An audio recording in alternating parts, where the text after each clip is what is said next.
as a president? Obama is a radical communist, and I think it's becoming clear. That's what I told people in Illinois, and now everybody realizes it's true.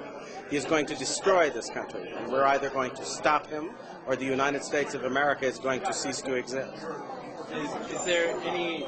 Do you still hold regrets against not having long enough time to debate against President Obama? I don't have any regrets. I went into Illinois. People told me at the time I didn't stand much of a chance of winning. The idea was to bear a true witness. The man is an abomination. He is someone who has actually advocated infanticide, that when babies are the target of abortion, if they happen to escape the abortionist's intention and are born alive, he actually supported the idea that those babies should be set aside to die. That is a man with such a seared conscience, I can't even understand why anybody in their right mind would consider him worthy of political support. That's a violation of conscience that is inconceivable. And even some of the most hardline pro-abortion people in America rejected that abomination, and he did not. So what does tonight mean when President Obama is President of the United States? How does tonight play a role? That's another question. Is he President of the United States? According to the Constitution, in order to be eligible for president, you have to be a natural-born citizen. He has refused to provide proof that he is, in fact, a natural-born citizen, and his Kenyan relations say that he was born in Nairobi at a time when his mother was too young to transmit U.S. citizenship. So I'm not even sure he's President of the United States. No, that's not a laughing matter.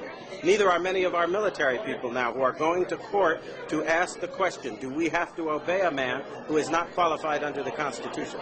We're in the midst of the greatest crisis this nation has ever seen. And if we don't stop laughing about it and deal with it, we're going to find ourselves in the midst of chaos, confusion, and civil war. It's time we started acting like grown-ups.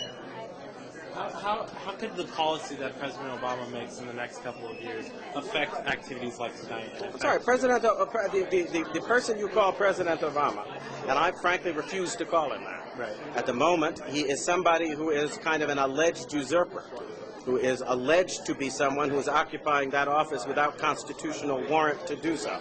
And he's rushing forward with ideas like destroying our borders, an amnesty bill that will actually have the American taxpayer footing the bill for illegals to come to this country to live, to get housing, and to get everything they want. He is also somebody who has just announced a program that would essentially destroy the validity of existing mortgages and encourage everybody in the country to stop paying their mortgage because the government is going to pay it instead. This is insanity. It's as if we have put insane children and adolescents in charge of our government. And I think we need to ask simple questions. A couple of years ago, we were arguing over every penny in the United States budget, and it was quite clear we didn't have enough money to go around. Well, somebody asked me where we came up with $2 trillion in the course of the last 6 months. Did we wish for it out of the air? Have people gone mad in this country? You don't have that money. We are claiming that a bankrupt government can save a bankrupt banking system. Explain to me how that happens, because I think that's impossible. And the fact that we have just elected an individual who may or may not be qualified, and he presents silly ideas like this and says, let's move forward now, and we're all acting like the laws of economics have been repealed, and we can actually afford to foot the bill with money nobody's got. This is insane. It's got to lead to the collapse of our economy, and it's going to.